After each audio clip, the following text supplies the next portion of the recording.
Em 18 de março de 1990, 2 homens vestidos de policiais enganaram os seguranças do Museu Isabella Stewart Gardner e conseguiram entrar no prédio sem problemas. Quando já estavam lá dentro, eles amarraram os guardas e saquearam o museu por mais de 1 hora antes de escaparem de carro, levando obras que valem mais de 600 milhões de dólares.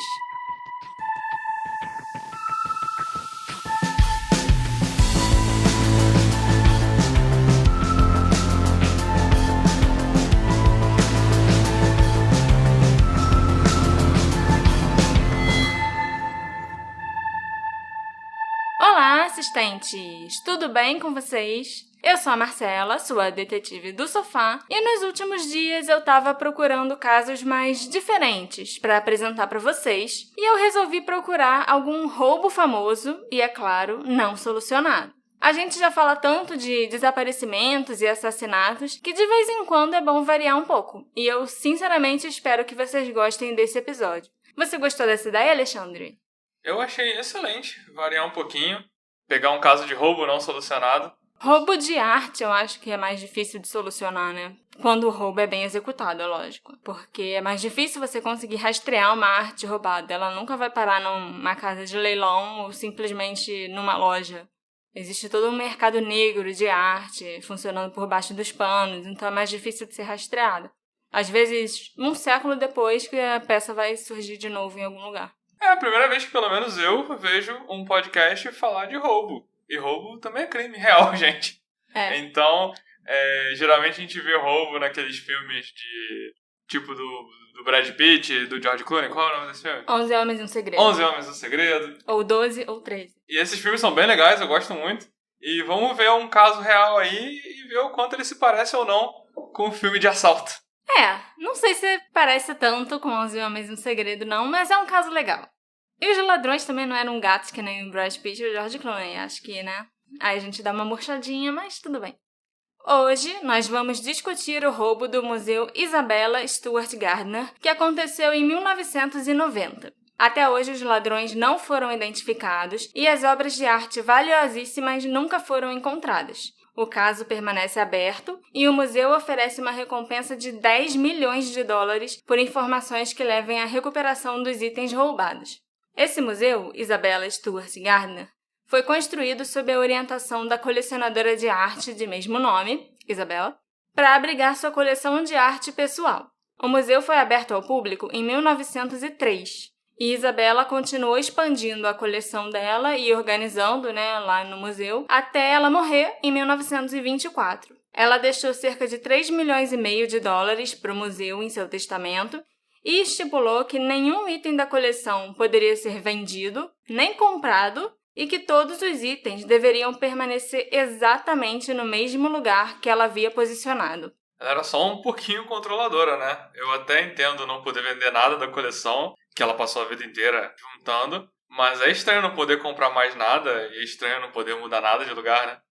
Mas é como tá no testamento da mulher. Então, assim, tu não vai querer mexer com isso, porque o fantasma dela pode aparecer lá no museu brigando com você. Mas aí isso parece exatamente isso. Alguém que tá querendo brigar com a morte. Que quer criar um legado e tentar se certificar de que ninguém vai tocar no legado dela. Sim. E acho que falhou, né? Porque é o que a gente vai falar hoje.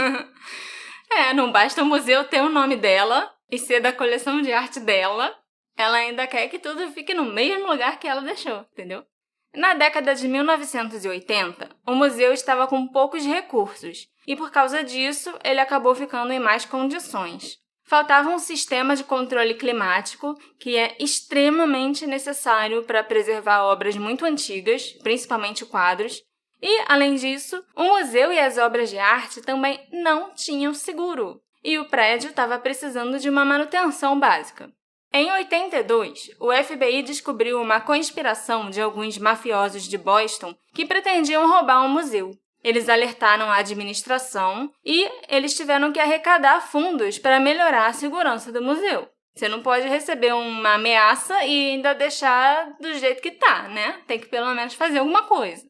O fato de não ter seguro, a gente consegue descartar qualquer hipótese de que o roubo foi um trabalho interno Pois é. Para ganhar um seguro, né? Com certeza.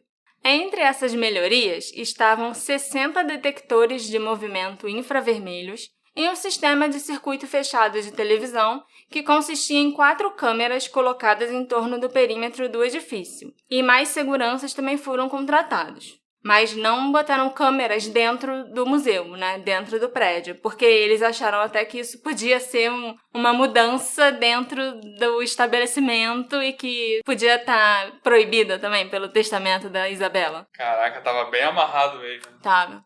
Apesar dessas melhorias, a única maneira de chamar a polícia no museu, além de ligar, né, para a polícia, como pessoas normais fazem, era através de um botão de pânico instalado na mesa da segurança.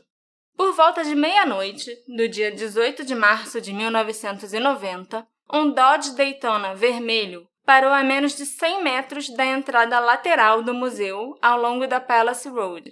2 homens com uniformes da polícia de Boston esperaram pelo menos 1 hora dentro do carro, provavelmente tentando evitar serem notados por pessoas que saíam de uma festa de St. Patrick's Day nas proximidades.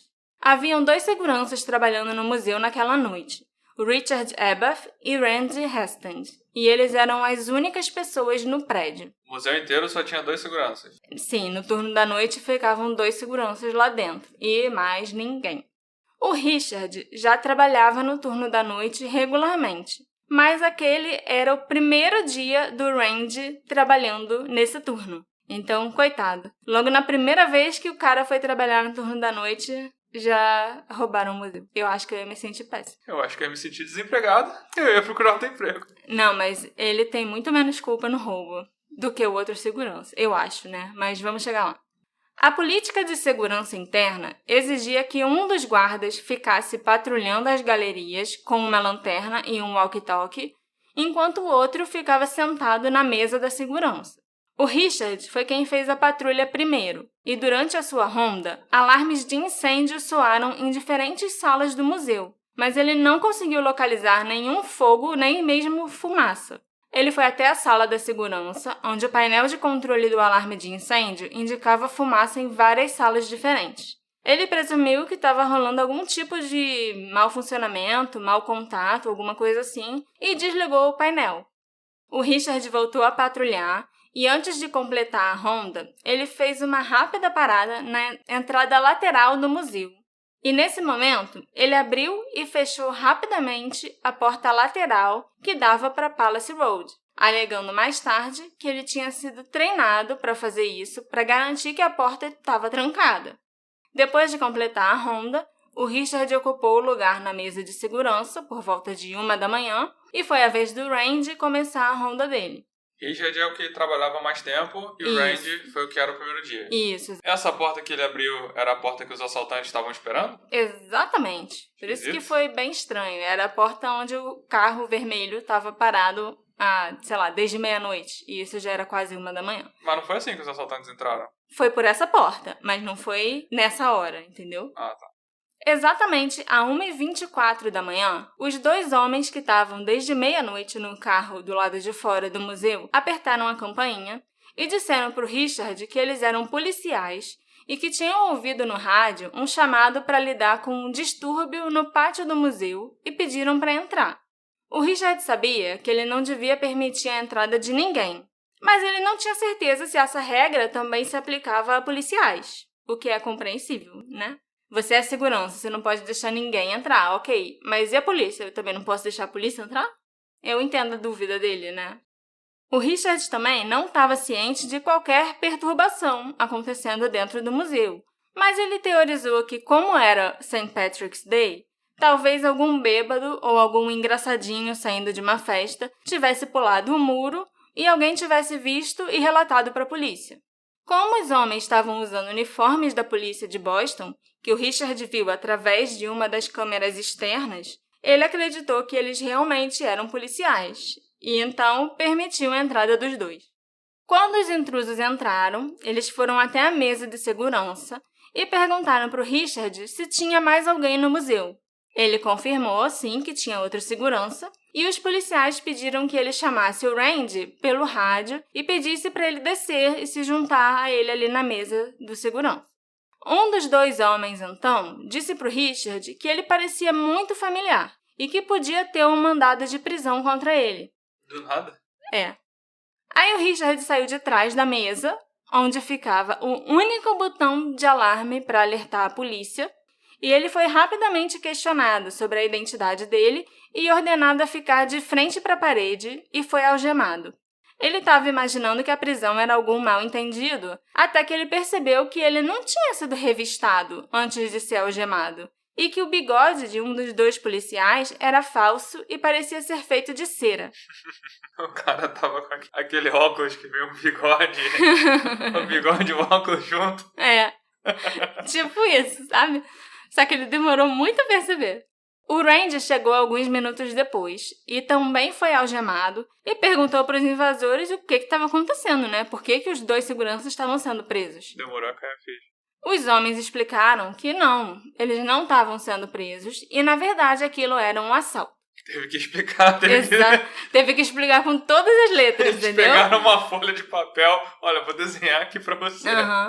Eles mostraram as armas, mandaram os seguranças não causarem problemas e envolveram a cabeça, os olhos e a boca dos seguranças com fita adesiva.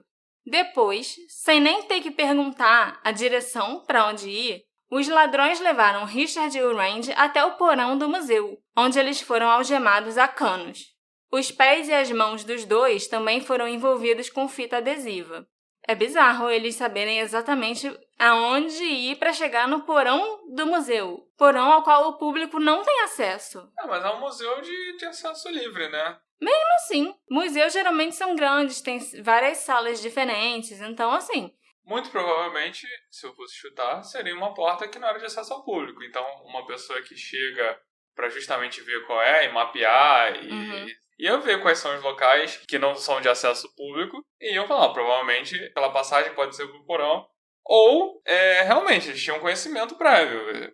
Mas assim, eu acho que também é possível eles terem uma boa noção de onde fica o porão sem nunca ter ido.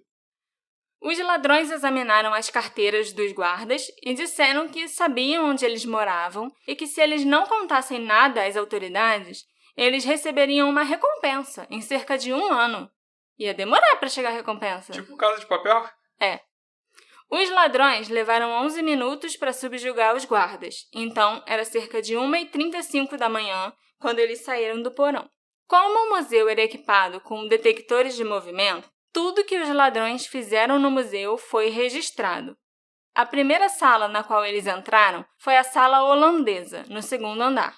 Quando um dos ladrões se aproximou do autorretrato de Rembrandt, um dispositivo começou a apitar, o que naturalmente ocorria quando alguém chegava muito perto de uma pintura. Os ladrões destruíram esses dispositivos, é lógico. Até durante o dia. Até durante o dia. Eu sempre quis fazer isso quando eu tava no museu. Tipo, encostar ou meio assim de leve, ou me aproximar um pouquinho assim da obra e ver se ia começar a tocar um alarme mesmo. Mas eu nunca tive coragem.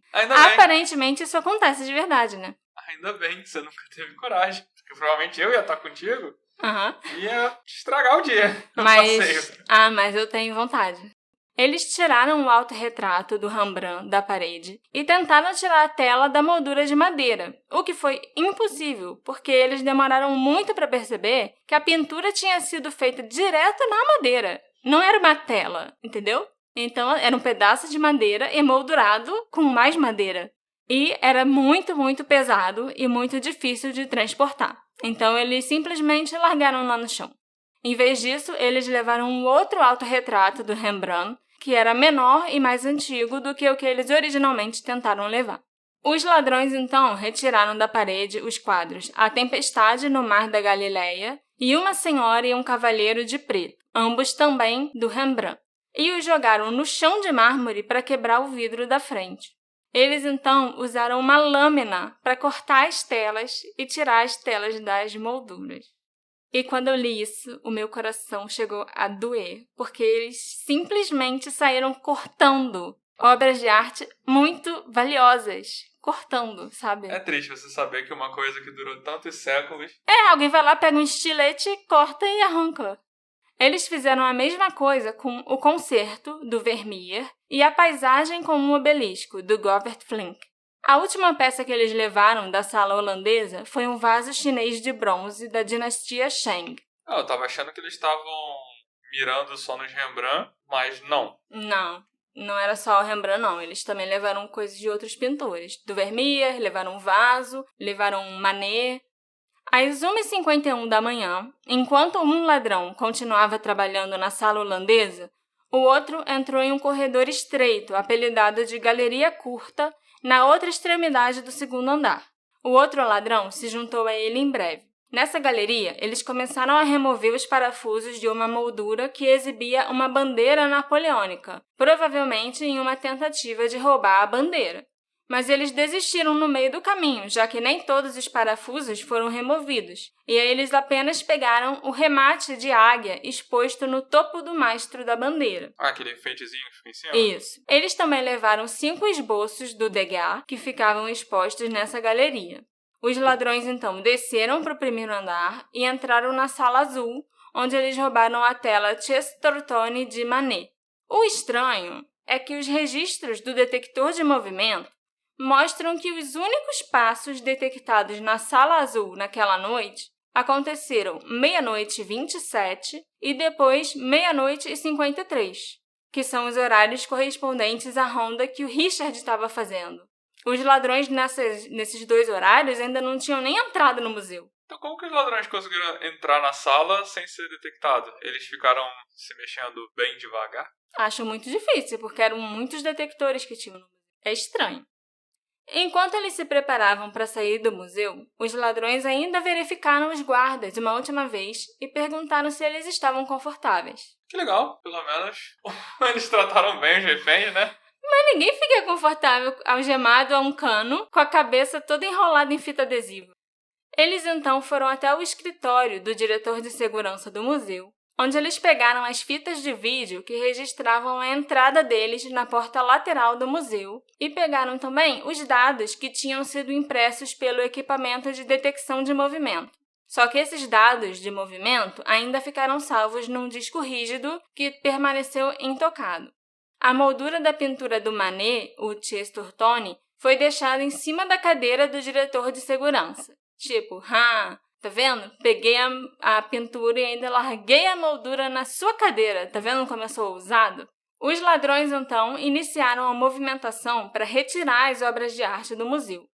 A porta da entrada lateral foi aberta às 2h40 da manhã e, novamente, pela última vez, às 2h45. Eles fizeram 2 viagens para carregar o carro. Tipo a gente, quando chega cheio de compra em casa, que tem que fazer 2 viagens do carro até o apartamento para conseguir levar tudo, sabe? Só que a gente nunca tá roubando nada, né? Ainda. Ainda. Os seguranças do turno seguinte chegaram ao museu no início da manhã e logo perceberam que tinha alguma coisa errada, porque eles não conseguiram entrar. Nenhum dos 2 seguranças do turno da noite abriu as portas para eles, que ligaram então para o diretor de segurança do museu. Ao entrar no prédio com as suas chaves, o diretor não encontrou ninguém na mesa da segurança e chamou a polícia. Os policiais vasculharam o prédio até encontrarem os guardas ainda amarrados no porão. Ao todo, 13 peças foram roubadas e o prejuízo foi estimado em $600 milhões, tornando esse o maior roubo de propriedade privada da história. As obras mais valiosas foram aquelas retiradas da sala holandesa. Uma das pinturas, o Concerto, foi a primeira grande aquisição de Isabella Gardner e é uma das 34 obras conhecidas do Vermeer. Ela é considerada a obra de arte roubada e não recuperada mais valiosa do mundo, com um valor estimado em mais de $250 milhões. A Tempestade no Mar da Galileia é a única paisagem conhecida pintada por Rembrandt, e esse tem um valor estimado de $100 milhões. Só essas 2 peças foram 350, foram metade do valor do roubo. O último item retirado da sala holandesa foi o vaso de bronze de cerca de 25 centímetros de altura. Tradicionalmente usado para servir vinho na China antiga, ele era uma das obras mais antigas do museu, datando da dinastia Shang no século XII a.C. Chesterton, do pintor francês Edouard Manet, foi o único item roubado no primeiro andar. Na Galeria Curta, os ladrões levaram um remate de águia imperial francesa da bandeira da Guarda Imperial do Napoleão. Eu acho que os ladrões devem ter achado que aquela águia era de ouro Porque eles não tinham nenhum motivo pra levar uma águia de bronze que não é nem famosa, sabe? Às vezes eles eram fãs de história e queriam levar alguma coisa ligada pro Napoleão. A mistura eclética dos itens levados intrigou os especialistas. Embora algumas das pinturas fossem valiosas, tipo os 2 quadros que a gente mencionou, né? O Rembrandt e o Vermeer. Acho que o Manet também pode entrar nessa lista. Os ladrões passaram por obras de Rafael, Botticelli e Michelangelo e as deixaram intactas, optando por levar itens relativamente sem valor, tipo o vaso chinês e a águia de bronze. Os ladrões também nunca foram no 3º andar do museu, onde estava pendurado o Rapto da Europa, de Tiziano, que é uma das pinturas mais valiosas da cidade de Boston. E, os esboços do Degas também não valem lá grande coisa, sabe? Você passou em frente a um negócio do Michelangelo e você leva a águia do Napoleão? Eu acho que eram ladrões que pensaram que tudo tinha valor, sem saber o valor de cada coisa. Tanto que levaram 2 quadros, foi metade do valor do roubo deles. E outras pequenas coisas, outras quinquilharias e tal. Então, provavelmente eles não eram conhecedores de arte. Sim, com certeza não. Conhecedor de arte também não ia pegar um estilete para tirar a tela da moldura. Ai, meu coração. O museu faz uma homenagem às obras perdidas, deixando as molduras de todas as pinturas roubadas penduradas em seus locais originais. Assim, eles também garantem que os espaços continuarão reservados para quando as obras voltarem para seu lar. Não, mas peraí. Você lá no início falou que a mulher não deixa mudar nada de lugar. Então, pode ser, quando eles roubaram o quadro e deixaram só a moldura, a administração do museu, eu tô achando que eles simplesmente não podem colocar nada no lugar. Poxa vida, amor. Você acabou com a explicação poética e artística para aquele monte de moldura vazia exposta no museu. Não, eu entendo que eles têm um problema e se resolve com essa narrativa, com essa história bonitinha. Lembre-se que aqui tinha um quadro. Eu cheguei a pesquisar. Eu acho que quando você vai nesse museu, você puxa o celular, aí tem uma realidade aumentada que você aponta o celular e o quadro aparece lá. Entendeu? Mas eu acho que a administração do museu simplesmente não pode fazer nada. Porque se pudesse, ela colocaria outro quadro no lugar. Você tem razão. O nome disso não é homenagem. É karma. Karma pra mulher, que não deixou ninguém mudar as coisas de lugar. Aí o museu tem que deixar lá aquelas molduras vazias. A gente também pode chamar de ironia. É bem engraçado que isso tenha acontecido. Sim. Por causa dos poucos recursos do museu e da falta de uma apólice de seguro, o diretor teve que pedir ajuda das casas de leilões Sotheby's e Christie's para financiar uma recompensa de $1 milhão 3 dias após o roubo acontecer. Esse valor foi aumentado para $5 milhões em 97 e duplicado para 10 milhões em 2017. Então, até hoje em dia, a recompensa é de $10 milhões pelas coisas roubadas, né? E a recompensa é para informações que conduzam diretamente à recuperação de todos os itens em boas condições. Mas aí é sacanagem. A recompensa é só se devolver tudo? E ainda em bom estado?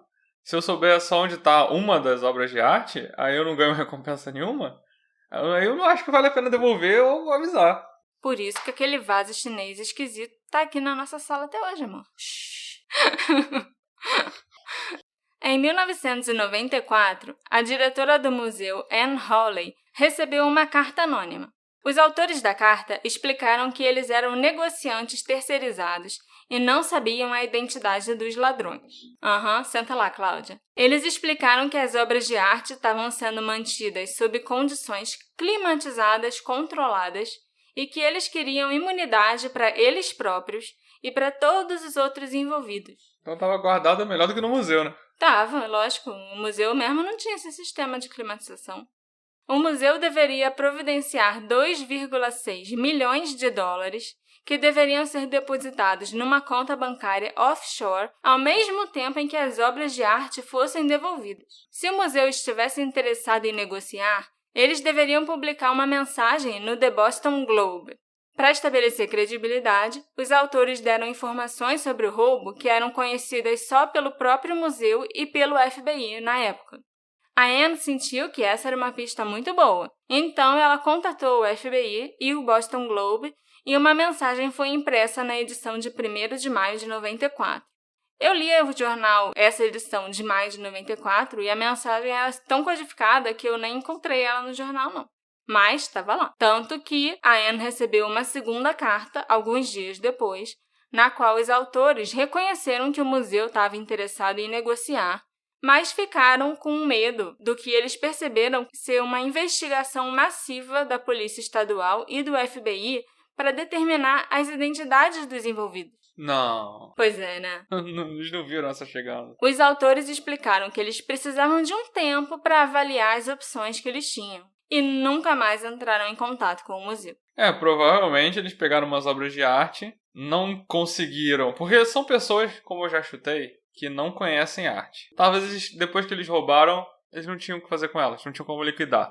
Mas isso é muito óbvio. Você vai roubar um quadro famoso que está num museu? Como você vai vender depois? Você vai parar até no jornal que aquele quadro foi roubado. Então por que você vai roubar um museu? Rouba uma joalheria, rouba um banco, rouba uma loja. Mas pareceu que foi roubado porque estava dando mole. Era um museu que estava esperando ser roubado. É verdade. Então... O FBI assumiu o controle do caso, alegando que as obras de arte provavelmente poderiam cruzar os limites do estado de Massachusetts. Eles realizaram centenas de interrogatórios que se estenderam por todo o mundo e envolveram a Scotland Yard, autoridades japonesas, francesas, chinesas, investigadores particulares, diretores de museus e negociantes de arte. Ninguém do Brasil estava envolvido? Ninguém achou que as obras podiam vir parar no Brasil? Não sei, vai que um dos negociantes era brasileiro. Os investigadores consideraram esse um caso único por causa da falta de evidências físicas. Os ladrões não deixaram pegadas, não foram encontrados fios de cabelo e é inconclusivo se as impressões digitais na cena do crime eram dos ladrões ou de funcionários do museu. O FBI fez algumas análises de DNA nos anos seguintes, à medida que os avanços nessa área aumentaram, mas infelizmente várias evidências já se perderam ao longo dos anos. O primeiro suspeito de ter algum envolvimento com o roubo foi o segurança, o Richard Ebath, é claro. Ele foi investigado logo de cara por causa do seu comportamento suspeito na noite do roubo. Como vocês devem se lembrar, durante a ronda, o Richard brevemente abriu e fechou a porta lateral, um movimento que alguns acreditam que poderia ter sido um sinal para os ladrões que estavam estacionados do lado de fora. O Richard disse para as autoridades que ele fazia isso rotineiramente para garantir que a porta estivesse trancada, mas um dos colegas de trabalho do Richard falou que se ele realmente fizesse isso sempre, como ele afirmou, o diretor de segurança teria visto o registro da porta abrindo e fechando nos detectores de movimento e com certeza teria mandado ele parar com essa porra. Mais suspeitas foram levantadas por causa dos detectores de movimento do museu, que não detectaram nenhum movimento na sala azul durante os 81 minutos em que os ladrões estiveram no museu. Os únicos passos na sala naquela noite foram os do próprio Richard durante a sua ronda. Um consultor de segurança foi chamado para verificar o detector algumas semanas depois do roubo e ele determinou que estava tudo operando corretamente. O Richard mantém a sua inocência e o agente do FBI, que supervisionou o caso nos anos 90, afirmou que os seguranças do museu eram muito incompetentes, tolos e sem criatividade para terem cometido esse crime. Cara, o cara eliminou eles como suspeitos chamando de burro. Tipo, chegou a ofender, né? Sacanagem. Em 2015, o FBI divulgou um vídeo de segurança do museu da noite anterior ao roubo, que mostra o Richard levando um homem não identificado para dentro do museu 2 vezes em poucos minutos. O homem ficou por cerca de 3 minutos no saguão, depois saiu, entrou num carro e foi embora. O Richard disse aos investigadores que ele não conseguia lembrar daquele incidente, nem reconhecer aquele homem. Então o FBI solicitou a ajuda do público. É compreensível, né? 15 anos depois, você pode realmente não se lembrar e não reconhecer a pessoa que está ali. Vários ex-seguranças do museu se apresentaram e disseram que o estranho era o chefe do Richard, o vice-diretor de segurança do museu. O cara não lembrava a cara do chefe. Acontece, amor. Ainda mais se era um chefe que não estava sempre ali, porque eu duvido muito que o vice-diretor e o diretor de segurança apareciam lá no turno da noite para fazer alguma coisa, faz sabe? Sentido. O nosso segundo suspeito se chama Whitey Bulger E ele era um dos mafiosos mais poderosos de Boston naquela época. Ele era o líder da gangue Winter Hill. O White alegou que ele não ordenou aquele roubo. E, na verdade, ele mandou os seus homens investigarem para descobrir quem assaltou o museu. Afinal, o roubo foi cometido no território dele. Ele precisava mostrar quem manda ali. Ninguém podia chegar nos domínios do White Bulger e fazer algo tão ousado sem esperar uma retaliação. Tá certo ele, tipo poderoso chefão. Sim. Mesmo assim, o agente do FBI, Thomas McShane, investigou o White por seu envolvimento. O Thomas determinou que os fortes laços de White com a polícia de Boston poderiam explicar como os ladrões adquiriram uniformes legítimos da polícia ou até indicar que policiais de verdade foram contratados para executar o roubo. Mas as investigações do Thomas não produziram nenhuma evidência que vinculasse White ao roubo. Eu acho que ele realmente só queria vingança de terem roubado debaixo do nariz dele. O que a gente viu, era o museu esperando ser roubado. E aí é uma coisa de orgulho. Como assim roubaram o museu? Sim. E não fui eu.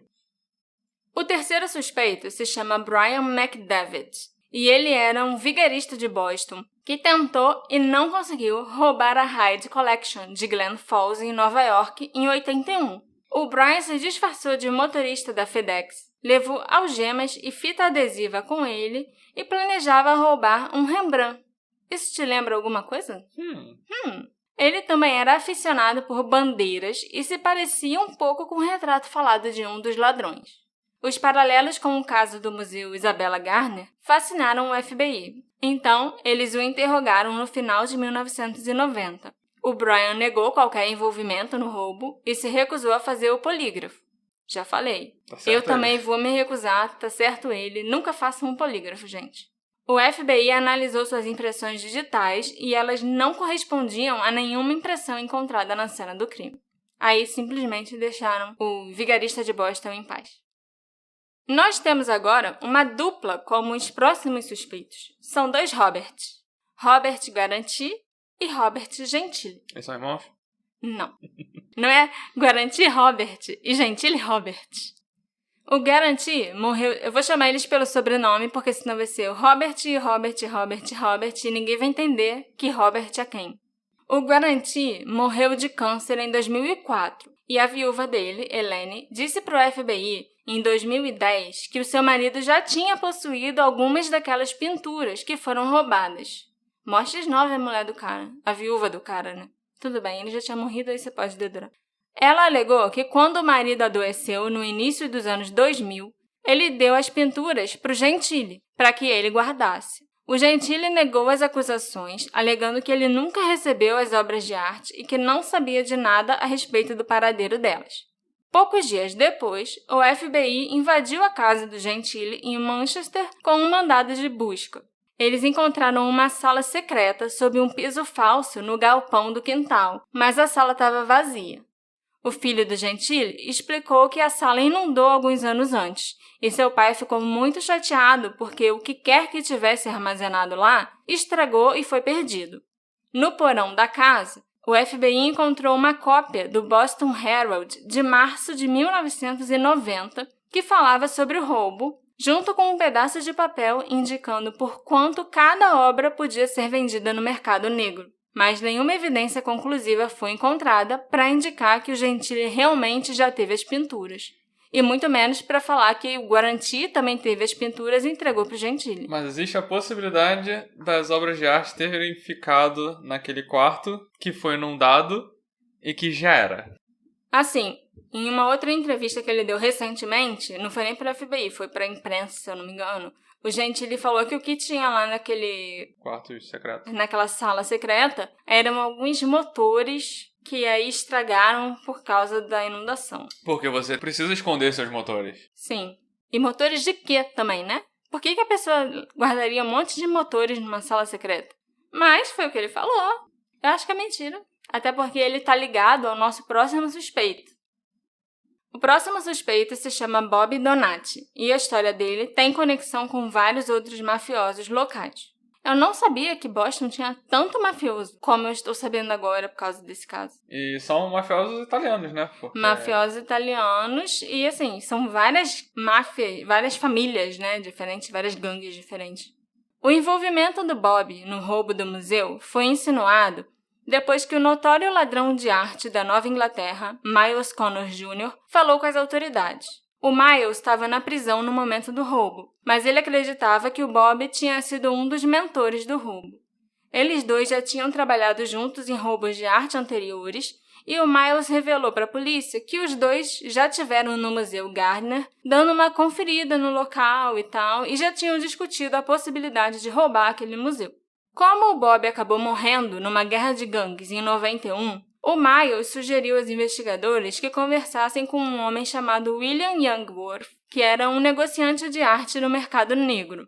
O FBI começou a investigar o William e abriram um caso contra ele. Foram conduzidas buscas em sua casa e nos seus escritórios. As ações do FBI chamaram a atenção de um jornalista, Tom Mashberg, que começou a conversar com o William sobre o roubo. Uma noite, em agosto de 97, o William ligou para o Tom e disse que ele podia provar que ele tinha como devolver as pinturas do museu nas condições certas. Naquela noite, o William pegou Tom nos escritórios do Boston Herald e o levou a um depósito do Brooklyn. William conduziu o Tom para dentro de uma unidade de armazenamento que tinha vários grandes tubos. Ele removeu uma pintura de um tubo, desenrolou e mostrou para o Tom sob a luz de uma lanterna. Para o Tom, aquela pintura parecia ser A Tempestade no Mar da Galileia, do Rembrandt. Então a gente tem um suspeito que era o Bob. Esse Bob morreu em 91. Morreu em 91, mas ele foi apontado por um ex-cúmplice dele que estava preso, chamado Miles.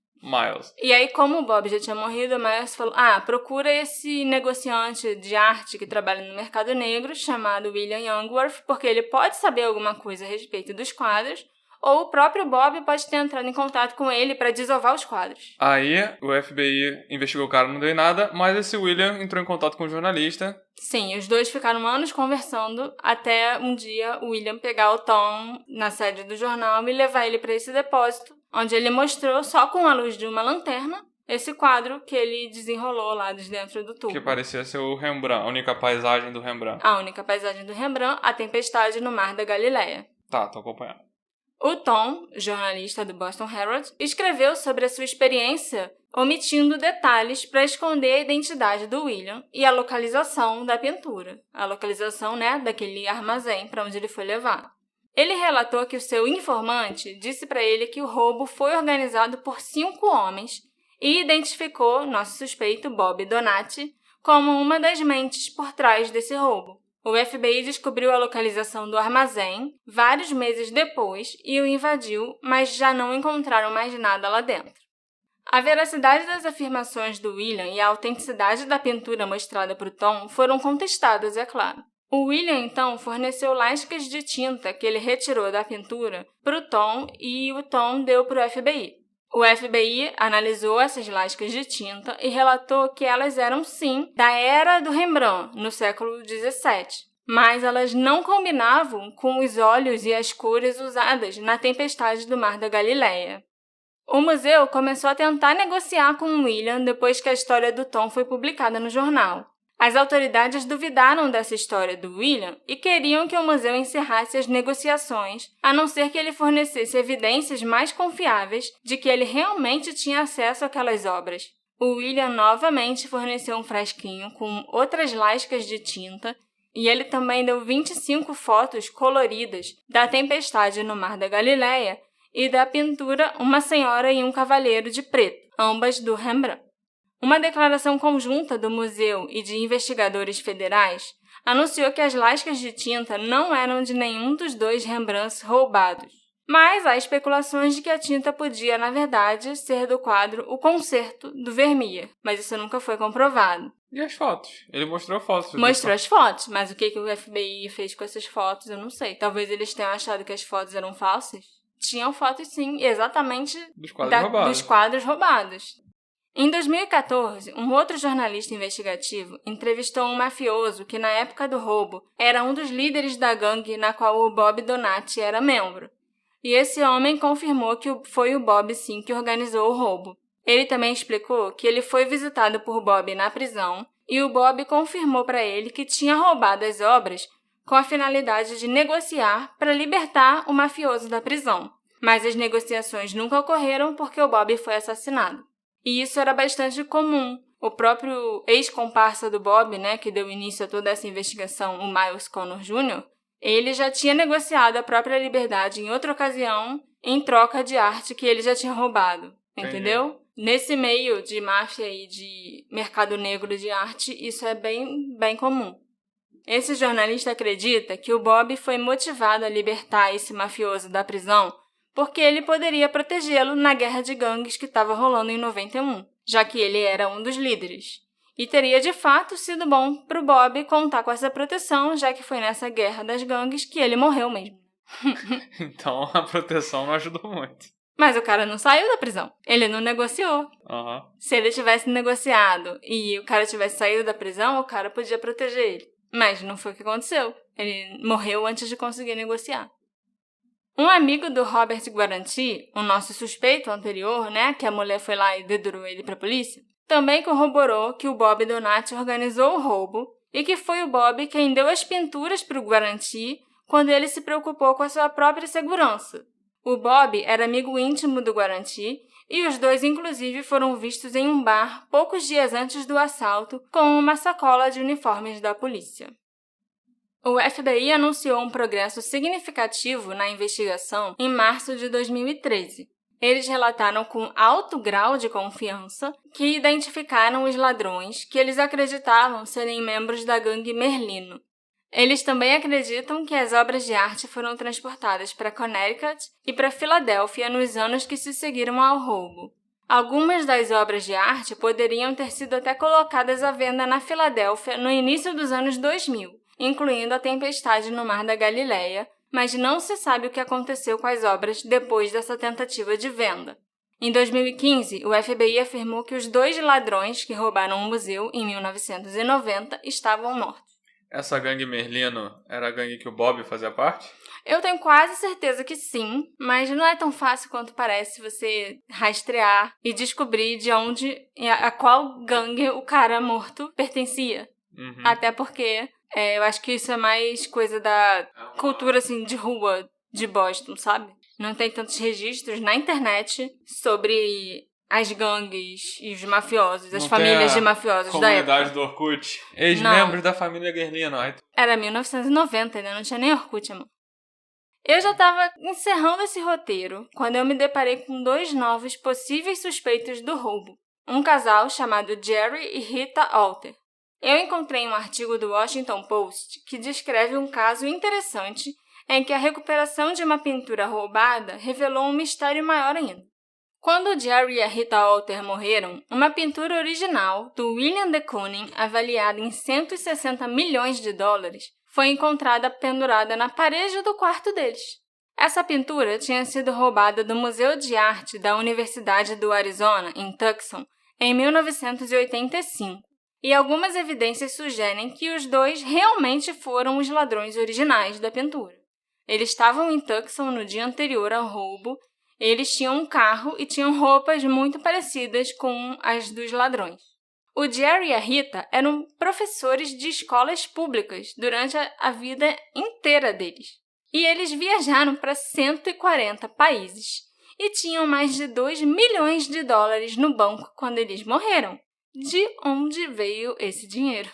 Como que 2 professores de escola pública tinham milhões de dólares na conta e um de Kooning original pendurado no quarto quando morreram? Trabalho duro. Porra! Por que eu não fiquei rica ainda? Eu e meu pai, a gente trabalha muito, amor. Não vai ser professora? Pior ainda, né? Acho que o professor ainda ganha menos que marmorista. Os retratos falados dos ladrões do Museu do Arizona se parecem muito com os retratos falados dos ladrões do Museu de Boston. O carro utilizado pelos ladrões no assalto em Boston foi identificado pelas testemunhas como um Dodge Daytona vermelho. A história do roubo do Arizona menciona um carro esporte vermelho. O carro que pertencia ao casal Alter era um Nissan Pulsar NX, que se parece muito com o Dodge Daytona.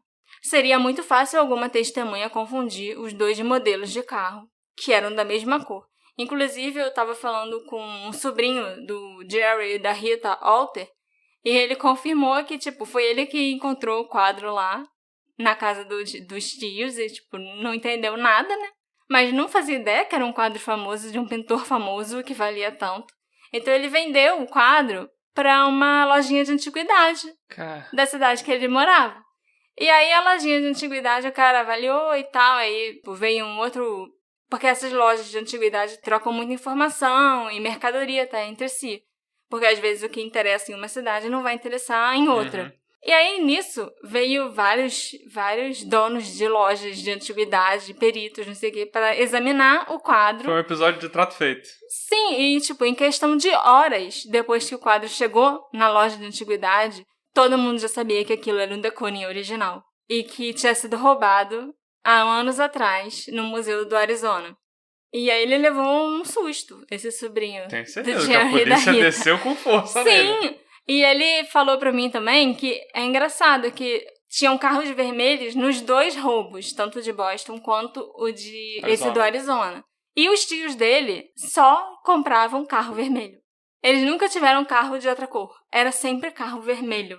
O sobrinho acha que eles são muito suspeitos. Eu concordo, eu acho que é um casal muito suspeito. Porque é fato que eles já tinham roubado obras de arte de pelo menos um museu antes. E eles tinham um estilo de vida que não condizia com os salários que eles ganhavam. E também não condizia com só um quadro roubado, né? É, porque você roubou um quadro que tá na sua parede, você não vendeu aquele quadro. Mas mesmo assim você tinha mais de $2 milhões na conta. Então eu acho que eles podem ter cometido outro roubo, sim. Se for esse roubo de Boston, talvez. Tem realmente coisas que são parecidas com o roubo do Arizona. Os retratos falados, o carro, várias coisinhas assim. Mas também pode não ter sido eles, né? Eles podem ter roubado algum outro museu que a gente ainda não sabe qual. Mas a gente tem que lembrar também que o bigode de um dos ladrões era falso. Então podia ser a Rita disfarçada. As pessoas de Boston, que moram na região do Museu Isabella Gardner, acreditam que o segurança estava definitivamente envolvido de alguma forma, embora seja debatida a extensão do envolvimento do Richard. Porque só a porta lateral, exatamente em frente ao local onde os ladrões estavam estacionados, foi aberta por ele. Isso realmente é meio esquisito, sabe? A porta abriu e fechou bem em frente ao local onde eles estavam. Aí o Richard troca de função com o Randy, fica na mesa da segurança e logo em seguida os ladrões tocam a campainha e são autorizados a entrar, sem nenhuma verificação do status deles ou uma tentativa de descobrir se eles realmente deviam estar lá no museu, se eles foram chamados. Ele então deixa a mesa e o botão de emergência, que liga para a polícia, e fica lá, sendo algemado pelos policiais. E também teve aquela sala que foi roubada, mas os detectores de movimento não detectaram os ladrões depois que eles chegaram. Então poderia ter sido já o Richard antes, já tinha separado tudo na ronda dele. Já tinha feito uma parte do trabalho, né? Pelo menos nessa sala. É uma pena que as pinturas nunca tenham sido recuperadas e que a gente não faça nem ideia do paradeiro atual delas, porque essas pinturas são insubstituíveis. Existem tão poucas pinturas conhecidas e autênticas do Vermeer, só tem 34, que uma delas ter sido roubada já é uma perda enorme.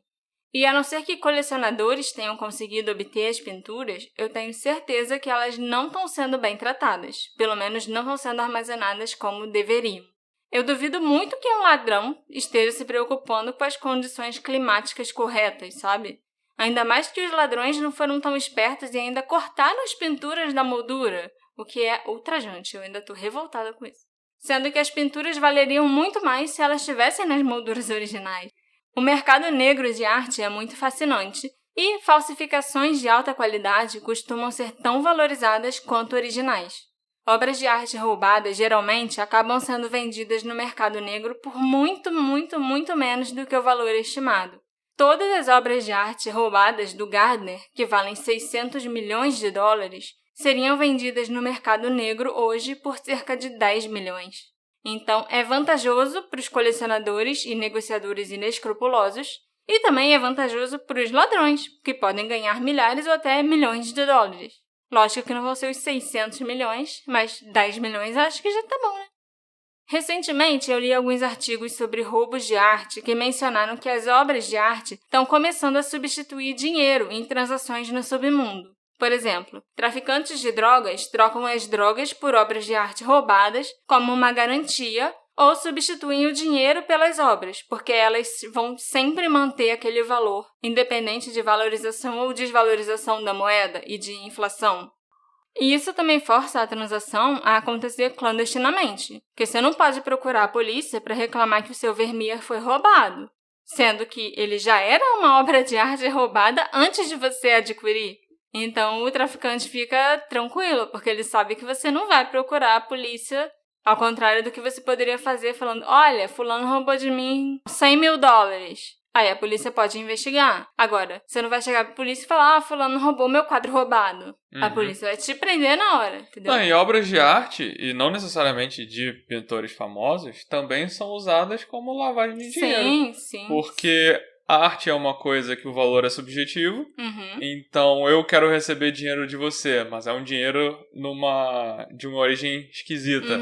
Então, eu compro um quadro seu, e esse quadro você me diz que o preço é tantos $1.000, e eu pago esse dinheiro, sendo que na verdade isso é uma lavagem de dinheiro.